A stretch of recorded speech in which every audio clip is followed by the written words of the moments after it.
Subscribe now and press the bell icon. Never miss an update.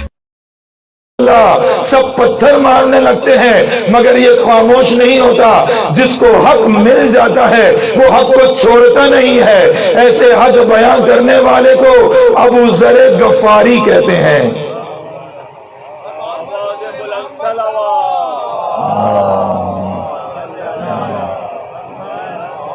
Abu ज़र गफ़ारी कौन था? जिसको ला इलाहा इल्लल्लाह का पैगाम अब मोहम्मद से मिल गया और मोहम्मद से अली मुर्तज़ा ने मिला दिया।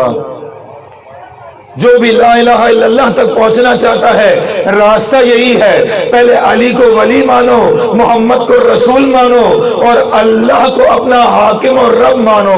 जब ये मान लोगे तब ईमान कामिल हो जाएगा। अबू ज़र ने इसी रास्ते से ईमान सीखा, अली मुर्तज़ा के जरिए मोहम्मद तक पहुंचे और मोहम्मद से खुदा तक पहुंचे और सारी जिंदगी ईमान पे गुजार दी। ये रास्ता है। अलीउन वलीउल्लाह सीखना चाहते हो, पहले ला इलाहा इल्लल्लाह भी समझो और मोहम्मदुर रसूलुल्लाह भी समझो ताकि अलीउन वलीउल्लाह भी समझ में आ जाए।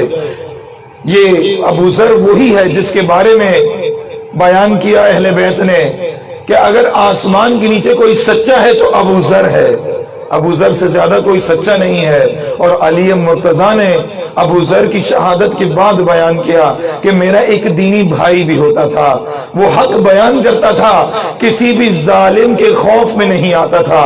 ये अबू ज़र जो हक सामने बरमला बयान कर सकता है, जो जालिम से डरता नहीं है, ऐसे ही को अली मुर्तज़ा अपना दीनी भाई कहते हैं। ये सदाकत होनी चाहिए। जिसके अंदर सदाकत ना हो उसके अंदर कोई ईमान नहीं है, उसके अंदर दीन नहीं है, उसके अंदर शरीयत नहीं है। अली मुर्तज़ा का पैरोकार कभी झूठ नहीं बोलता, सच बोलता है। सच्चे इमाम का पैरोकार सच बोलता है, झूठ नहीं बोलता। एक अमर सदाकत है, अपने अंदर सच्चाई लेकर आओ, सदाकत पैदा करो। छोटे छोटे कामों के लिए झूठ ना बोलो, क्योंकि झूठ बोलना दुश्मन दीन की निशानी है और सच बोलना अहले ईमान की निशानी है। अबू ज़र ने उस वक्त सच बोला जब सारा माशरा बुत परस्त था। बुत परस्त माशरा था मक्का का, मक्का की बात कर रहा हूं, और बुत परस्तों के सामने सच बोलना आसान नहीं था। अगर अल्लाह के उस नबी, दुरूद पढ़ लीजिए मिलकर,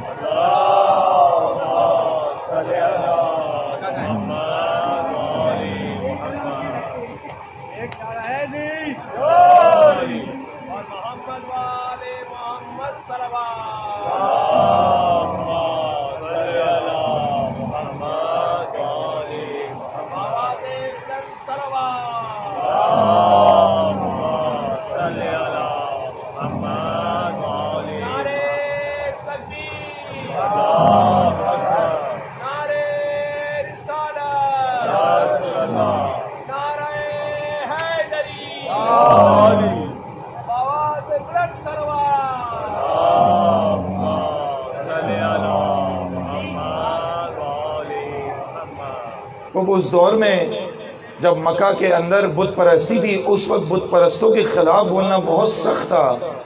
मगर अल्लाह का एक नबी इब्राहीम भी गुजरा है। इब्राहीम अलैहिस्सलाम अल्लाह के वो नबी हैं जिन्होंने अपनी उम्मत को बुतों के परस्तिश से निकालने की कोशिश की।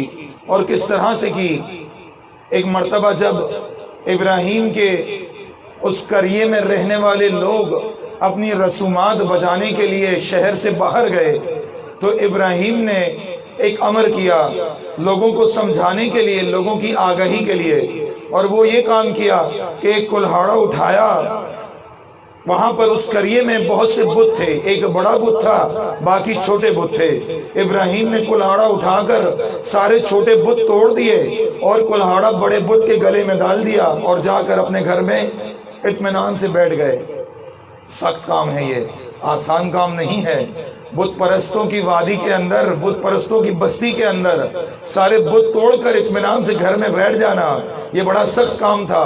ابراہیم نے انجام دیا یہ کام، اور یہ کام انجام دے کر گھر میں مطمئن ہو کر بیٹھ گئے۔ جب لوگ واپس شہر کے اندر آئے، قریے کے اندر آئے، اپنے بتوں کو ٹوٹا ہوا دیکھ کر تیش میں آ گئے۔ انسان تیش میں آ جاتا ہے نا، جب اس کے خداؤں کو کچھ کہا جائے، اس کے بتوں کو کچھ کہا جائے، تیش میں آ جاتا ہے۔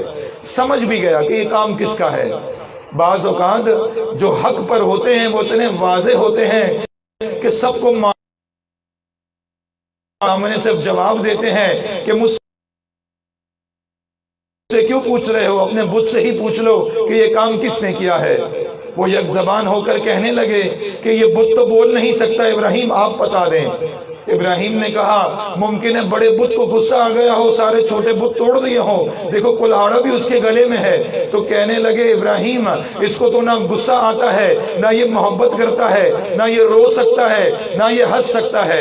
ابراہیم نے کہا ممکن ہے اس بت نے بڑے بت کی بات نہ مانی ہو، چھوٹے بتوں نے، جاؤ کس نے کلہاڑا اٹھا کر ان چھوٹے بتوں کو نافرمانی پہ توڑ دیا ہو۔ تو کہنے لگے یہ تو فرمان بھی نہیں دے سکتا، یہ تو حکم بھی نہیں دے سکتا، یہ تو اپنی جگہ سے چل بھی نہیں سکتا ہے۔ ابراہیم کہنے لگے اے لوگوں میں تمہیں یہی تو سمجھا رہا ہوں، جو نہ بول سکتا ہے، جو نہ چل سکتا ہے، جو نہ دیکھ سکتا ہے، جو نہ سن سکتا ہے، وہ تمہیں کیسے زندگی دے سکتا ہے اور تمہیں کیسے موت دے سکتا ہے، یہ کیسے تمہارا خدا ہو سکتا ہے۔ اس خدا پر ایمان لے آؤ جو دیکھتا بھی ہے، جو سنتا بھی ہے، جو تمہاری دل کی بات کو جانتا بھی ہے، جو سورج کو اٹھاتا بھی ہے اور اسے غروب بھی کرواتا ہے، جو تمہیں زندگی دیتا ہے اور جو تمہیں موت بھی دیتا ہے۔